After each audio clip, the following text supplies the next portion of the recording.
चौथा स्तंभ माने जाने वाला मीडिया। और अगर मीडिया पर जब कोई जानलेवा खतरा आता है कि कोई मारने की धमकी देता है, तो कहीं न कहीं हमारे संविधान की स्वतंत्रता पर सवाल उठता है। ये मैं बात कर रहा हूँ गिरिडीह जिला के विकास यादव की बात।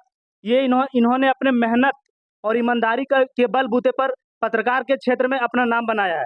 और ये बार-बार शराब के अवैध वसूली का सवाल खड़ा कर रहे थे, बार-बार खबरों के माध्यम से जनता तक पहुँचा रहे थे। और इन्हीं को लेकर इनके जो हैं, जो अवैध वसूली कर रहे थे, इन्हें जान से मारने की धमकी दी है। जब कोई बड़ा नेता या फिर बड़ा रैंक के अधिकारी पर किसी तरह का कोई धमकी आता है, तो न जाने क्या-क्या होता है। और जो जन समस्या दिखाते हैं, समस्याओं के लिए लड़ते हैं, सरकार को अपनी आम आवाज़ पहुँचाते हैं, पता है उनके ऊपर जब जान से मारने की धमकी आती, तब क्यों कोई नहीं आगे आता? बात करते हैं जिन्होंने अपने दम पर पूरे गिरिडीह में मीडिया खबरों के माध्यम से अपना ईमानदारी के माध्यम से अपना नाम कमाया है, और हम इनसे जानने का प्रयास करेंगे कि आखिर इनके साथ कैसे क्या हुआ। भैया जी, सबसे पहले आपको प्रणाम। आप बताइए कि जैसे आपको क्यों धमकी दिया जा रहा है? देखिए आपको और आप इस सवाल को पूछने के लिए आपको बहुत-बहुत धन्यवाद। लेकिन बात ये है कि लगातार जो है सो गिरिडीह जिला में अवैध शराब के खिलाफ हमने खबर चला रहे हैं और क्या है कि जेएमडी कंपनी के द्वारा गिरिडीह जिला को एक टेंडर लिया है, तो टेंडर मिला है। हाँ, आउटसोर्सिंग कंपनी है जेएमडी कंपनी, जय माता दी और इसका संचालक राहुल सिंह है जो बिहार का रहने वाला है। इसका हम खबर दिखा रहे थे अवैध वसूली का। नियम ये है कि गिरिडीह जिला में लगभग 100 दुकानें हैं और सभी दुकानें में बोल दिया गया है कि 2% आपको चाहिए। 2% क्या है? अभी बता देते हैं आपको कि 2% सेल जो होगा काउंटर में, दारू दुकान में जो सेल होगा, जितना होगा मानिए मान लीजिए आप 1 लाख सेल हो रहा है, तो 1 लाख से सेल का 2% माने ₹2000 होता है। तो 2,000 उसको चाहिए। तो गिरिडीह जिला में लगभग 100 दुकान है और 100 दुकान में से सेल की टारगेट है 45 लाख, 50 लाख। तो सेल का टारगेट लगभग हो जाता है, कभी-कभी अबव भी होता है। तो उसके अनुसार से आप देख सकते हैं लगभग अगर 80 लाख का डेली का सेल हो रहा है, चाहे 1 करोड़ का डेली का सेल हो रहा है, तो महीने की जो है सो आप 1 दिन का कहिएगा तो 2 लाख रुपया उसका आता है। मतलब अ ये टैक्स हाँ, अवैध है ये, टैक्स अवैध, उसका नहीं, उसका ये बाप का 2 नहीं लाख है। रुपए उसका अवैध रूप से आता है। ये बाप का उसका नहीं है, ये अवैध टैक्स है, ये अवैध वसूली कर रहा है, 2 लाख बता रहे सो। जबकि कभी-कभी फेस्टिवल में 1 करोड़ से अबव भी सेलिंग होता है 1 दिन का, गिरिडीह जिला में 100 दुकानें हैं। तो ये अवैध वसूली कर रहा है 2 लाख रुपया और 2 लाख रुपया अनुमान लगा लीजिए महीने का तो कितना होगा 60 लाख। तो 60 लाख रुपया अवैध वसूली कर रहा है। तो हर महीना में 60 लाख रुपया हाँ, अवैध वसूली किया जा रहा है। तो इसको लेकर के हमने खबर चला रहे थे, तो उसको लगा कि मेरा काम में ही बाधा वसूली में बाधा आ रहा है। तो अपने गुर्गों के द्वारा जो उसके साथ रहता है उसके द्वारा मुझे धमकी दिया गया कि जान से मारकर फेंक देंगे कि अगर तुम खबर चलाए तो और जो खबर चलाया है सो डिलीट मार दो। जैसे हम लोग खबर चलाते रहते हैं हमेशा जन मुद्दा को लेकर के कई सवाल अभी जैसे हम लोग तो देखें। जैसे आप ये जो हुँ। खबर चला रहे हैं, तो आपको वाक़ई में जान का डर लगता है कभी? देखिए जान का डर नहीं लगता, ठीक है?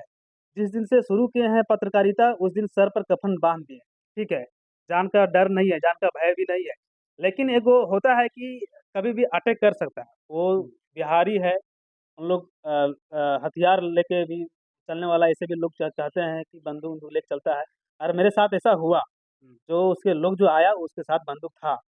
तो हम आपको किस माध्यम से मतलब धमकी दिया गया है? धमकी दिया गया सामने से बुला करके हमने खबर चलाए थे वो गिरिडीह पचम्बा जो है, जमुआ पचम्बा आप देखते होंगे जो ओवर ब्रिज है, वहाँ काफ़ी जर्जर की स्थिति में वहाँ पानी जम जाता है, उसका हमने खबर चलाया था। तो उसको लेकर के देख मेरा एक भी हर खबर को उन लोग सीन करता है, देखता है। तो देखा कि ये खबर चलाया है, तो उसी का आदमी फ़ोन करके हमको बोला कि हम पीडब्ल्यूडी का साइड इंजीनियर बोल रहे हैं। विकास जी आपसे मिलना है, काम कुछ है। बोले क्या काम है बोलिए भैया? बोल रहे हैं मिल के बात करेंगे। आप मिलिए तो हम मिल के बात करेंगे। तो सोचे ठीक है, गिरिडीह हम और काम था दूसरे दिन, हम बोले कि कल आते हैं, कल मेरा और काम है, हम मिल के आपको मिल लेंगे, फ़ोन कर लेंगे। तो ठीक है, जिससे हम गए हैं, काम मेरा और कुछ था, हो गया, उसके बाद फ़ोन किए भैया मिलने बोल रहे थे, कुछ काम क्या है बोलिए? बोले ठीक हम आते हैं। तो झंडा मैदान बोला था मिलने के लिए, तो फिर हम नया पुल के पास चले गए थे, नया पुल के पास काफ़ी लेट हुआ नहीं आ रहा था, फिर हम फ़ोन किए, तो बोला आ रहे हैं। तो कॉलेज मोड़ के पास हम चले गए तब तक। तो फिर बोला कि आ रहे हैं, तो वहाँ जब आए, वो जब वो आया सफारी गाड़ी से आया, उसका जो आदमी है नीरज सिंह है, जो उसी के साथ रहता है हमेशा, राहुल सिंह के साथ रहता है। हमको गाड़ी में बिठाया, गाड़ी में बिठाने के बाद अ, धमकाया-चमकाया, पिस्तौल का भी धमकी दे रहा था कि पिस्तौल से मार के उड़ा देंगे। उसके बाद हमको भय लग गया, तो हम गाड़ी से तुरंत उतरे। हाँ, उसके बाद गाड़ी से बिठाने लगा बार-बार कि गाड़ी में बैठो, और बुरी तरह से पूरा धमकी-चमकी दिया कि अच्छा, तुमको किसी तरह खबर, का आप अगर तुम खबर चलाता है तो जान से मार देंगे, और जो खबर है वो डिलीट मार दो। ये मुझे धमकी तो मिला है नीरज सिंह के द्वारा, जो राहुल सिंह के करीबी आदमी है। तो राहुल जो नीरज सिंह है वो कहाँ का निवासी है? राहुल सिंह, नहीं, जो नीरज सिंह। ये धनवार बता रहा था कि हम धनवार के रहने वाले और तो जैसे आप ये जो आपको धमकी मिला, इसका जानकारी प्रशासन को दिए हैं? हैं। हाँ, इसको हम सूचित कर दिए। तो इसके विषय में प्रशासन आपको क्या बोले? बोला आगे आगे की कार्रवाई करते हैं। अभी तक कोई कार्रवाई तो इस इन खबरों से डरे नहीं हैं? नहीं, डरे नहीं, डरेंगे भी नहीं। अब लगातार खबर चलाएँगे? हाँ, चलाएँगे, खबर चलाएँगे। खबर चलाएँगे। अरे! तो वो किसी तरह का प्रलोभन भी देने का प्रयास की होंगी?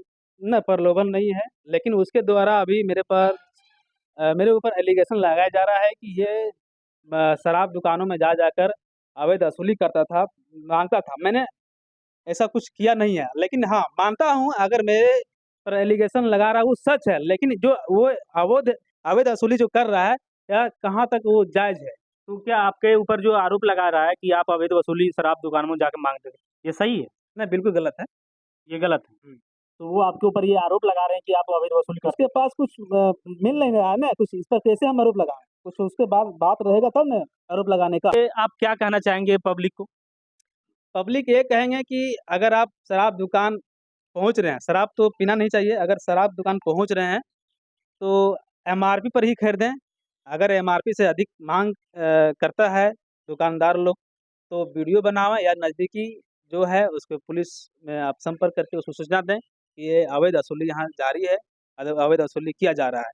जो अवैध है गलत है। और आप यहाँ के प्रशासन से क्या कहना चाहेंगे? प्रशासन साथ दे रहे हैं। साथ दे रहे हैं। अच्छा, और फिर आप नीरज सिंह को और फिर राहुल सिंह को क्या कहेंगे? नीरज सिंह, राहुल सिंह को क्या कहेंगे? वो बबन धमकी नहीं चलता है, ठीक है? हम ग्वार का बच्चा है, हम डरे हुए नहीं। आप डरे हुए नहीं हाँ, हैं। हम डरेंगे भी नहीं, आगे भी। आगे भी लड़ाई जारी रहेगा इसका। पूर्वक काम कर रहे यूट्यूबर मानिए या फिर पत्रकार, इसके विषय में आप क्या सोचते हैं? हमें कमेंट सेक्शन में बताइए। आप देख रहे थे पब्लिक डिमांड, मैं पिंटू बाबू, आपको मिलता हूँ नए वीडियो में, तब तक जनता जनार्दन की जय।